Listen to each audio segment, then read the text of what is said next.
Good afternoon, guys, and welcome to the podcast. I've got a fantastic guest for you today coming from Connecticut, Francie Jain, and she is the founder of Terawatt, and it's a forward thinking B2B marketplace.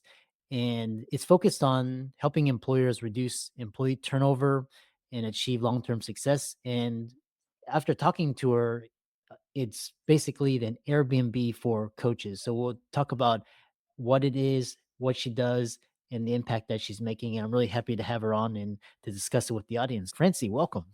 Hello. Thank you, Chris. Thank you for having me. I'm delighted to be here. Yeah. I know we were talking backstage, and I'm always interested in marketplaces and networks. So, talk about how you created an Airbnb for executive coaching.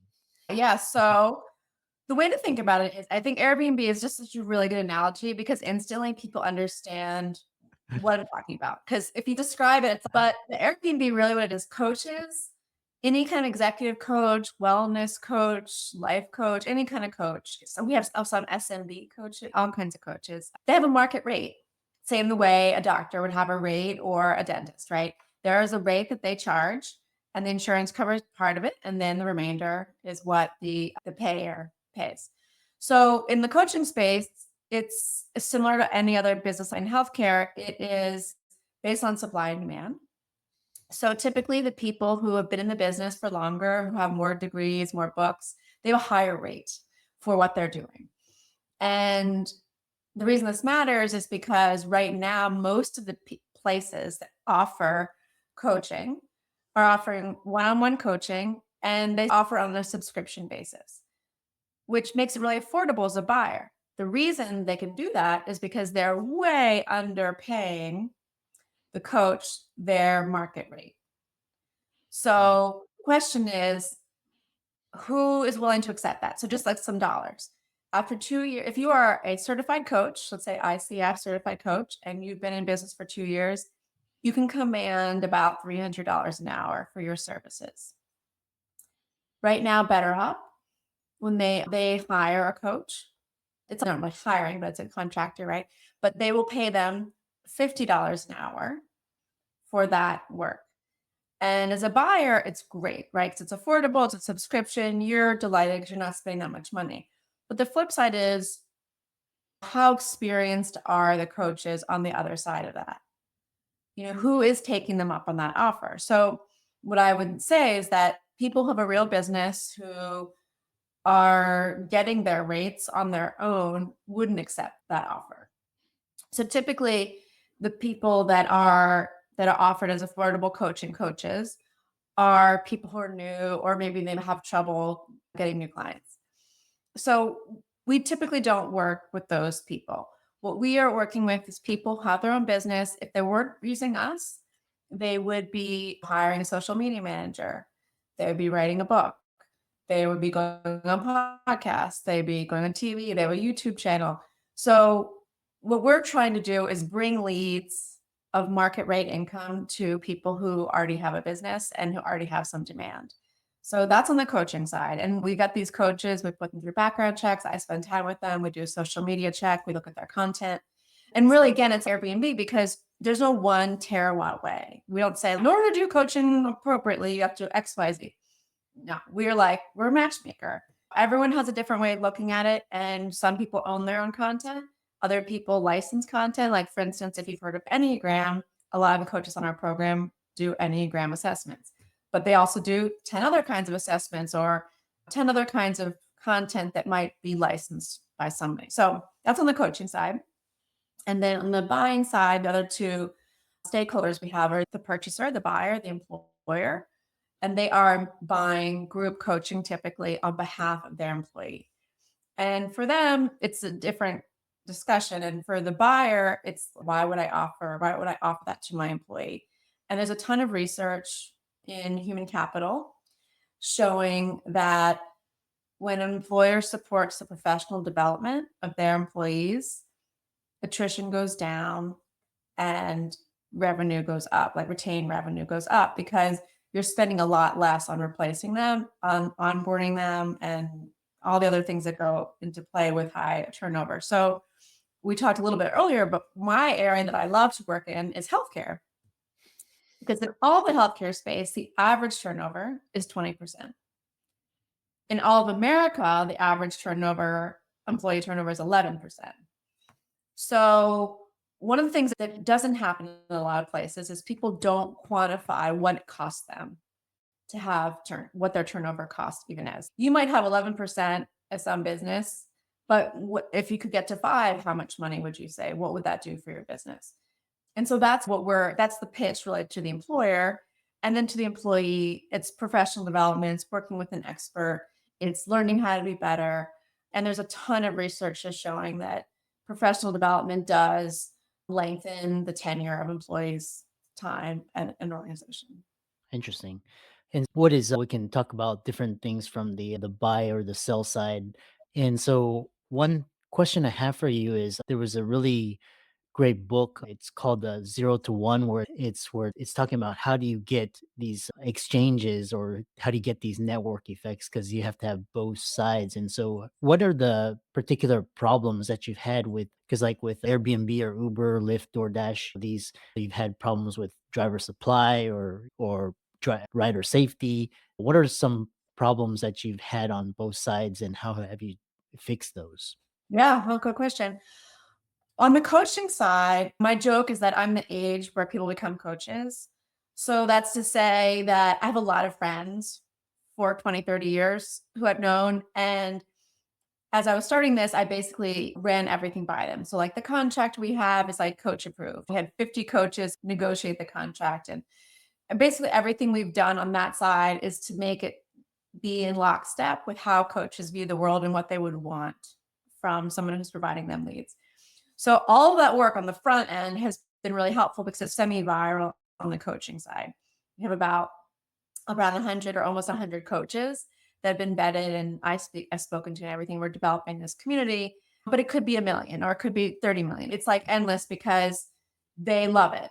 This is like what we're talking about and the way we treat them is how they want to be treated. Basically, we take well, depending on the person, in between 10% to 20% commission.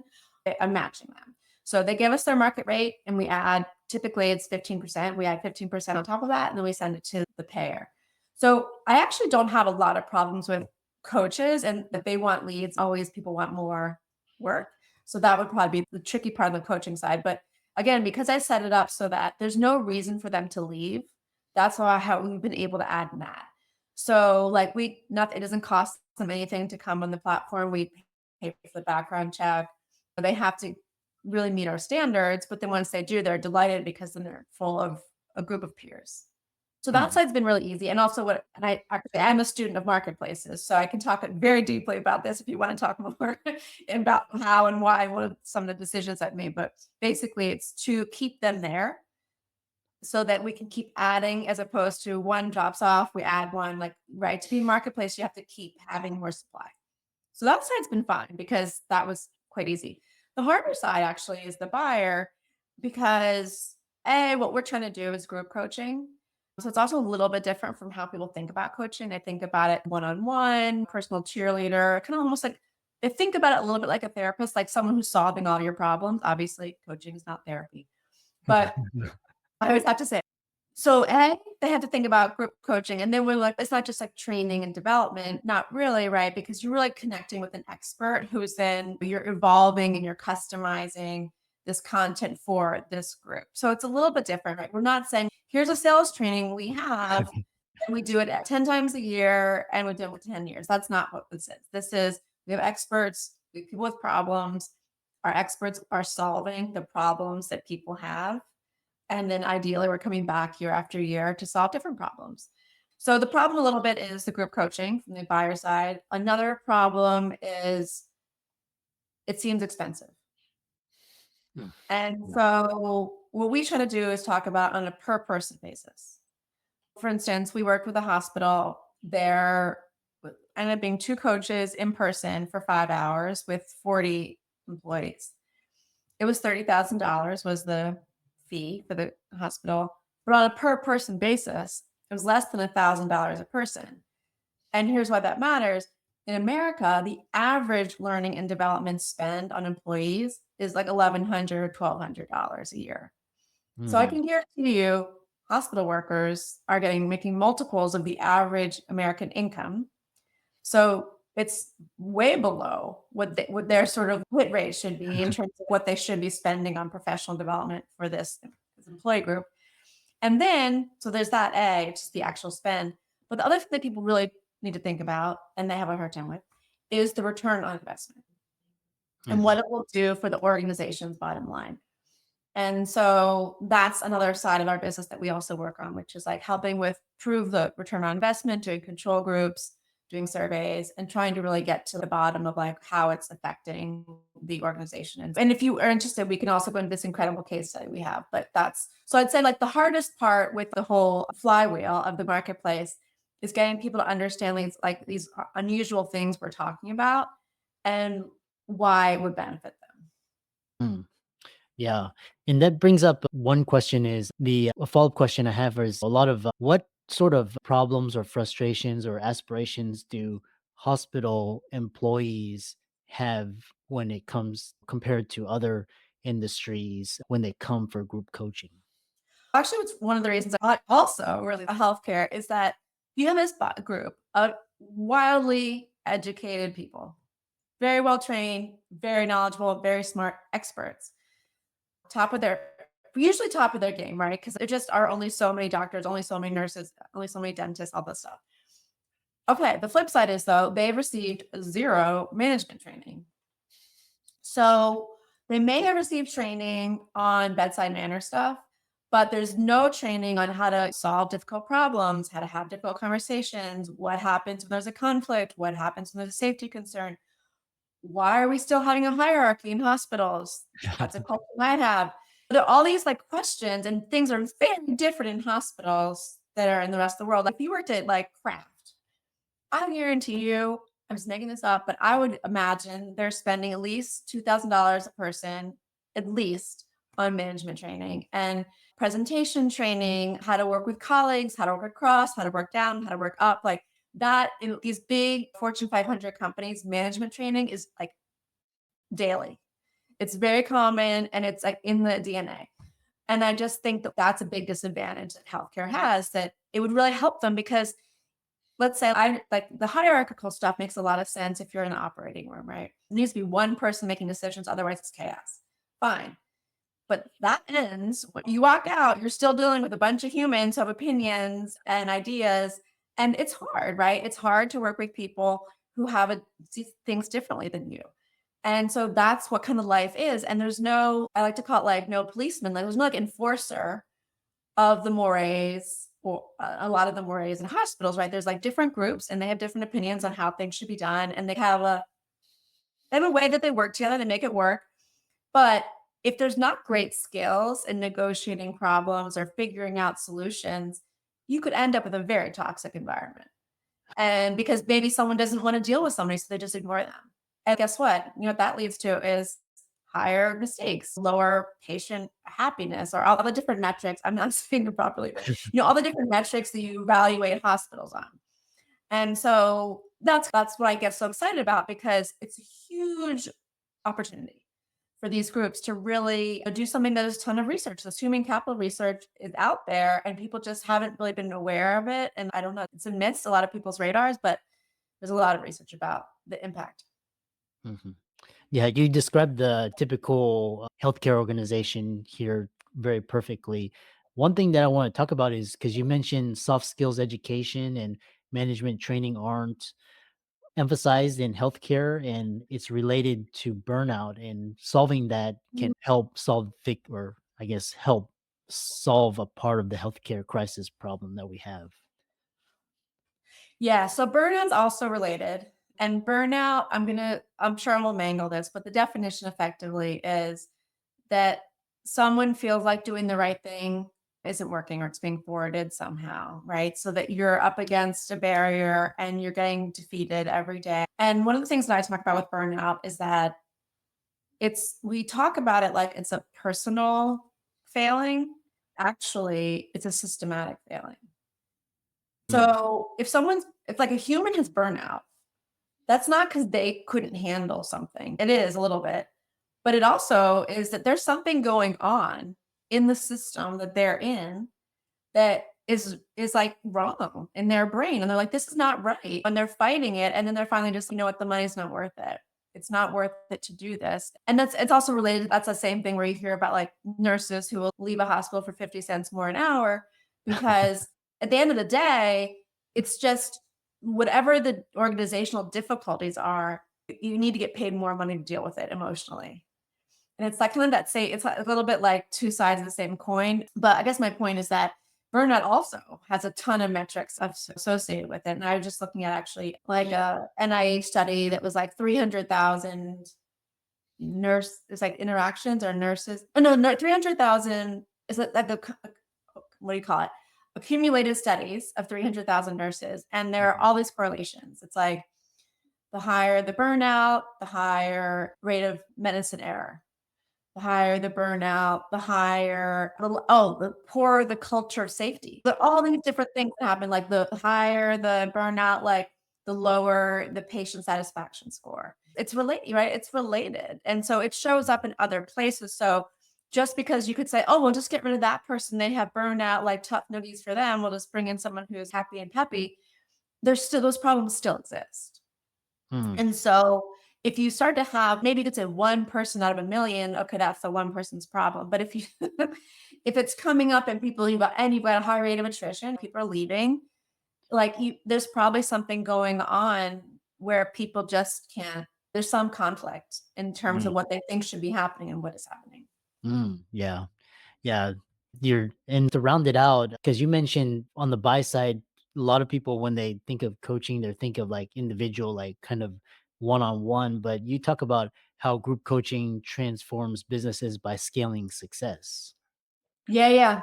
And also customizing, which is cool too, because usually if you have like someone who's in charge of this, they think, oh, God, I've got so many people, I have to make them happy. We're just gonna do this one thing and everyone's gonna get the same thing.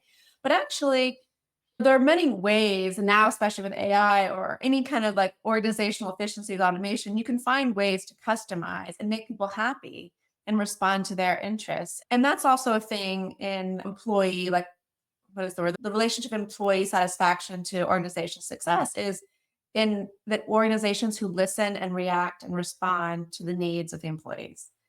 And so one of the things we like to do is send in a survey. This actually happens a few times. Someone will be talking to an employer and they'll say, okay, these people really need help with having tough conversations. Okay, cool. And then we're like, let's just do a survey and we'll ask the people and then we'll just make sure and just confirm. And often what the employees think the problem is different from what the employer thinks the problem is. And so it's really important because if you have people that are voting on different titles and they're talking about their problems and things start to pop and you realize that actually it's not having tough conversations, it's finding a way to do work-life balance. That's different, right? And then we say, oh, okay, listen, by the way, you guys all voted for work-life balance stuff. And we hear you, and we're going to bring in someone to help you with work-life balance. And guess what? That gets a much better people buy into that. They're excited. They want to go. They want to learn. They're probably more likely to tell other people about how it worked. And it's when people don't want to do something, and if they're forced to do it, that's when they kind of sit there and are pissy and bring everyone down. And I think that the customizable is valuable there. And then the scalable is just that we can do it with like large groups. It's like not a problem for us. And but the other thing is with scalable is the more people in an organization who are receiving support and professional development, the faster the turnover will decline. Yeah. And so it's if you like, for instance, like if you're working in one group and like they're doing all this stuff and they're learning so much, it's great. Like you could probably come up with incredible metrics of what's changing for that one group. But if you want it to impact the whole organization, everyone needs to be involved in that work. Yeah. Fascinating.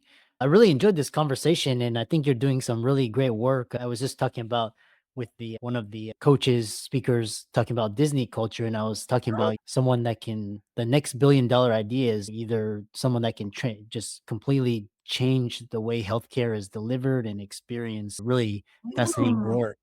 How can people, if there's executive coaches listening or organizations they want to sign up or find out more, how can they connect with you and reach out to you? Yeah, the best is just reach out via our website. It's terawatt.co and it's Terawatt. Terawatt means a trillion watts of energy. I'm all over LinkedIn, both individually, personally, and then also Terawatt. Those are our best ways to connect. Yeah, and on the coaching side, we're always looking for talented people. And we don't have really a definition of what that means, but it's really just someone who's looking to help other people, who really believes it in their heart and is like also a good person. On the employer side, I think we want to talk to all people who are curious. But I especially love chatting with people that are numbers driven, because that's how we are really actually quite different from most of these kinds of human capital organizations. Because I went to business school, I did a lot with economics and accounting and finance. And to me, that's really fun.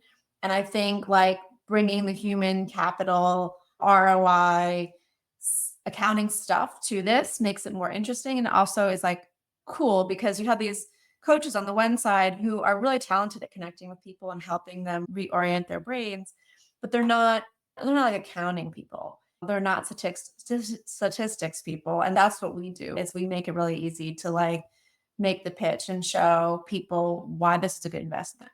Yeah, awesome. Thanks so much for coming on the podcast, and I really enjoyed the conversation. Thank you so much, Chris. It was a real pleasure.